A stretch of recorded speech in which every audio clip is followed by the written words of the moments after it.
কথায় আছে ঘুমন্ত বাঘকে জাগাতে নেই, আর সেই ভুলটাই বোধহয় বাংলাদেশ আর আমেরিকা করে ফেলেছে। সম্প্রতি ইউরোপীয় কমিশনের president Ursula von der Leyen ও কাউন্সিলের প্রেসিডেন্ট আন্তোনিও কোস্টা ভারত সফরে এসে বেশ খানিক ডিল করে গেছেন, যেখানে ভারতের টেক্সটাইল এক্সপোর্ট ডিউটি ফ্রি হতে চলেছে।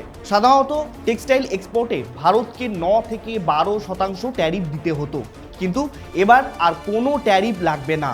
অর্থাৎ ভারতের টেক্সটাইল মার্কেট এবার সরাসরি ছাড়পত্র পেয়ে গেল ইউরোপের বাজারে প্রাণ খুলে ব্যবসা করার। আর তাতেই রাতারাতি ঘুম উড়েছে বাংলাদেশে। তাহলে কি এবার বাংলাদেশের টেক্সটাইল মার্কেট সত্যি শেষের পথে? কিন্তু কেন? এর এফেক্ট পড়বে বাংলাদেশের ওপর? তাহলে কি ভারত তার জবাব দেওয়া শুরু করে দিয়েছে, নাকি এটা ভারতের থেকে স্পষ্ট বার্তা যে ভারতকে যে অবহেলা করবে তাকে তার দাম দিতেই হবে? এই সমস্ত বিষয় নিয়ে আলোচনা করব আজকের ভিডিওতে। আমরা প্রতিনিয়ত ইন্টারন্যাশনাল রিলেশন নিয়ে বিস্তারিত আলোচনার ভিডিও নিয়ে আসি আমাদের চ্যানেলটিতে, তাই এই সংক্রান্ত সমস্ত আপডেট পেতে এখনই সাবস্ক্রাইব করুন আমাদের চ্যানেলটিকে। সম্প্রতি ভারত ও ইইউর সঙ্গে যে এফটিএ বা ফ্রি ট্রেড এগ্রিমেন্ট সাইন হয়েছে, সেখানেই উঠে এসেছে এই টেক্সটাইলের ব্যাপারটা, যেখানে স্পষ্ট করে বলা হয়েছে এবার থেকে টেক্সটাইল ও গার্মেন্টস রপ্তানিতে আর কোনো ট্যারিফ দিতে হবে না ভারতকে। এতদিন বাংলাদেশ ও ভিয়েতনামকে ট্যারিফ দিতে হতো না, ফলে তারা প্রচুর পরিমাণে সেল করত। এবার ভারতও সেই খাতায় নাম লেখালো। ফলে প্রশ্ন উঠছে, ভারত কি তবে বাংলাদেশের মার্কেটকে খেয়ে নেবে? এটা বোঝার আগে আমাদের বুঝতে হবে ইউরোপীয় ইউনিয়নের বাজারটা ঠিক কতটা বড়। দেখুন, ইউরোপীয় ইউনিয়ন কিন্তু কোনো একটা দেশ নয়, এটা ইউরোপের 27টি দেশের মিলিত একটা সংগঠন, তাই এর বাজারও বেশ বড়। ইউরোপ সারা বিশ্বে সবচেয়ে বড় পোশাক আমদানিকারক দেশ। প্রতি বছর তারা প্রায় $250 বিলিয়ন টেক্সটাইল ইম্পোর্ট করে থাকে, যেটার বেশিরভাগই রপ্তানি করে এই বাংলাদেশ, যা প্রায় $30 বিলিয়ন বেশি। অথচ সেই একই জায়গায় ভারত মাত্র $7 বিলিয়ন রপ্তানি করে। তাহলে এত বড় মার্কেটে ভারত কেন এত কম পরিমাণ রপ্তানি করছে? এর উত্তরটা জানার আগে বোঝা দরকার বাংলাদেশ কিভাবে এতটা পরিমাণ গার্মেন্টস রপ্তানি করছে। ইউনাইটেড নেশনের নিয়ম অনুযায়ী যে দেশ উন্নত, তাদের মাল এক্সপোর্টে কোনো ট্যাক্স লাগবে না। আর তাই বাংলাদেশের ছিল এলডিসি স্ট্যাটাস বা লিস্ট ডেভেলপড কান্ট্রি তকমা, যার কারণে বাংলাদেশের পোশাক রপ্তানিতে কোনো ট্যারিফ চাপতো না। ফলে 100 টাকায় তৈরি পোশাক 100 টাকাতেই ইউরোপের মার্কেটে বিক্রি হতো। আর অপরদিকে ভারত যেহেতু উন্নয়নশীল দেশ এবং ভারতের সঙ্গে কোনো এফটিও ছিল না, তাই ভারতের তৈরি পোশাকে 9 থেকে 12% ট্যারিফ চাপতো। ফলে ভারতের 100 টাকায় তৈরি পোশাক ওই ইউরোপে প্রায় 120 টাকায় বিক্রি হতো। আবার উল্টো দিকে বাংলাদেশে খুব কম মূল্যে লেবার পাওয়া যেত, যার ফলে বাংলাদেশে তৈরি পোশাকের দাম অনেকটা পরিমাণে কম। এবার ভাবুন, যেখানে আপনি একই কোয়ালিটির মাল কম টাকায় পাচ্ছেন, সেখানে কেন বেশি টাকা দিতে যাবেন? আর ঠিক সেই কারণেই ভারতের থেকে বাংলাদেশ অনেক কম দামে ইউরোপের মার্কেট একেবারে ক্যাপচার করে নিয়েছিল। তবে এবার খেলা ঘুরতে চলেছে। আগামী বছরের শেষের দিকে বাংলাদেশের এলডিসি তকমা সরতে চলেছে।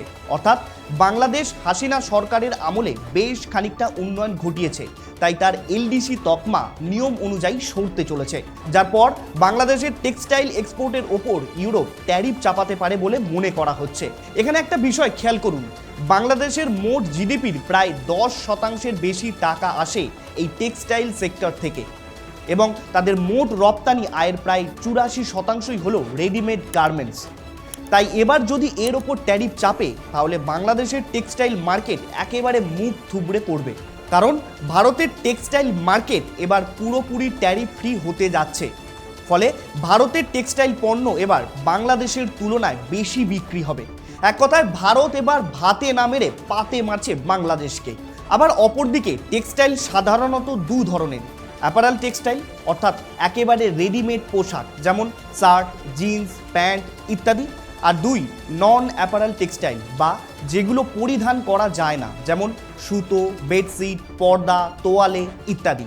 আর মেইনলি পার্থক্যটা আসে কিন্তু এখানেই, বাংলাদেশের কাছে পোশাক তৈরির র মেটেরিয়াল সেই পরিমাণে নেই, তাই তারা ভারতের কাছ থেকে এই নন অ্যাপারাল টেক্সটাইলগুলো ইম্পোর্ট করে।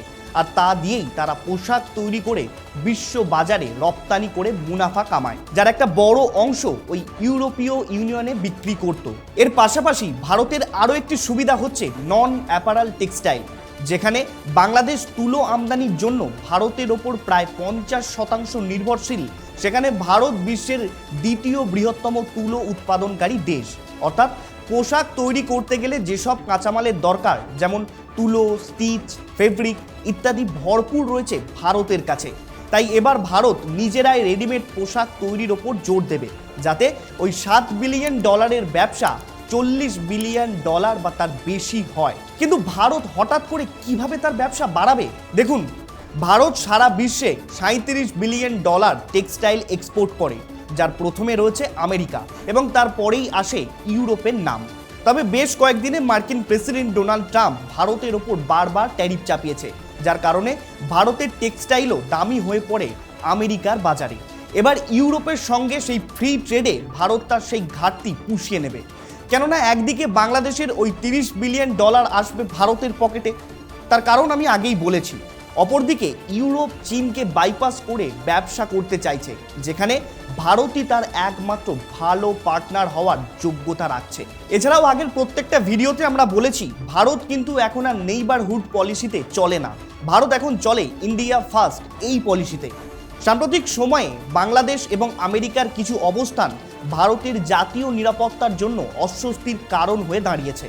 তাই ভারত এখন মুখে কিছু বলে না, তাই সরাসরি কাজের মাধ্যমে বুঝিয়ে দেয় কত ধানে কত চাল। তবে এক্ষেত্রে ভারতের এই পদক্ষেপের ফলে আগামী দিনে H&M, জারা বা লিভাইসের মতো বড় বড় ব্র্যান্ডগুলো তাদের অর্ডার বাংলাদেশ থেকে সরিয়ে ভারতের দিকে ঘুরিয়ে দিতে পারে। কারণ ইউরোপের ক্রেতারা এখন শুধু সস্তা পোশাক খোঁজে না, তারা চায় রাজনৈতিক স্থিতিশীলতা এবং একটা সুন্দর সাপ্লাই চেন, যা বর্তমানে বাংলাদেশে ধীরে ধীরে হারিয়ে যাচ্ছে এবং ভারতে তার কোনোটারই অভাব নেই। অতএব ইউরোপের মার্কেটে ভারতের টেক্সটাইল ডিউটি ফ্রি হয়ে একদিকে যেমন বাংলাদেশ টের পাচ্ছে, সেরকম আমেরিকাও টের পাচ্ছে। কিন্তু কিভাবে? দেখুন, আগেই বলেছি ভারত মাত্র $7 বিলিয়ন টেক্সটাইল এক্সপোর্ট করে ইউরোপের মার্কেটে, কিন্তু ভারতের সঙ্গে ইউরোপের মোট ট্রেড হচ্ছে $76 বিলিয়ন। এবার এই টেক্সটাইল মার্কেট পুরোপুরি ওপেন হওয়ার জন্য আরও $75 বিলিয়ন মোট পণ্য এক্সপোর্ট করবে ভারত। আর এদিকে ভারত আমেরিকা 83 বিলিয়ন মোট পণ্য এক্সপোর্ট করে। এবার এতদিন ট্রাম্প ভারতের ওই এক্সপোর্টের ওপর ট্যারিফ চাপিয়েছে, ফলে ভারতীয় এক্সপোর্টারদের অবস্থা একেবারে নাজেহাল হয়ে উঠেছিল। আর তাই ভারত বিভিন্ন দেশের সঙ্গে FTA সাইন করতে থাকে, যাতে অন্য দেশের বাজারে ভারতীয় পণ্য ট্যাক্স ছাড়া প্রবেশ করতে পারে। যদিও ভারত পুরোপুরি আমেরিকার মার্কেট হারাতে চায় না, কিন্তু বিকল্প পথ তৈরি করতে চায়, যাতে ভারতকে সহজে কেউ পেঁচে না ফেলতে পারে।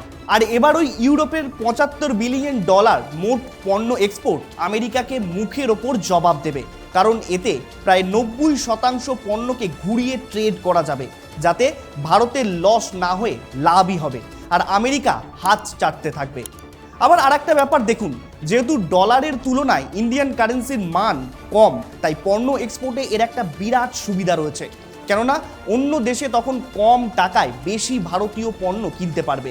তবে এটা মানতেই হবে, যদি না ট্রাম্প আজকে ভারতকে না জাগাতো ট্যারিফ চাপিয়ে, তাহলে ভারত হয়তো কখনোই বিকল্প চিন্তা করতো না। ওই যে প্রথমেই বলেছি, ঘুমন্ত বাঘকে জাগিয়ে ফেলেছে, তার ফল তো এবার তাদেরকে ভোগ করতেই হবে। আপনাদের কি মনে হয় এ বিষয়ে? আমেরিকা আর বাংলাদেশকে কি ভারত উচিত শিক্ষা দিয়ে দিল? মতামত জানান কমেন্ট করে। আর এরকম বিস্তারিত আলোচনার ভিডিও পেতে আমাদের চ্যানেলটিকে অবশ্যই সাবস্ক্রাইব করবেন। দেখা হচ্ছে পরের একটি ভিডিওতে। ধন্যবাদ, সকলে ভালো থাকবেন।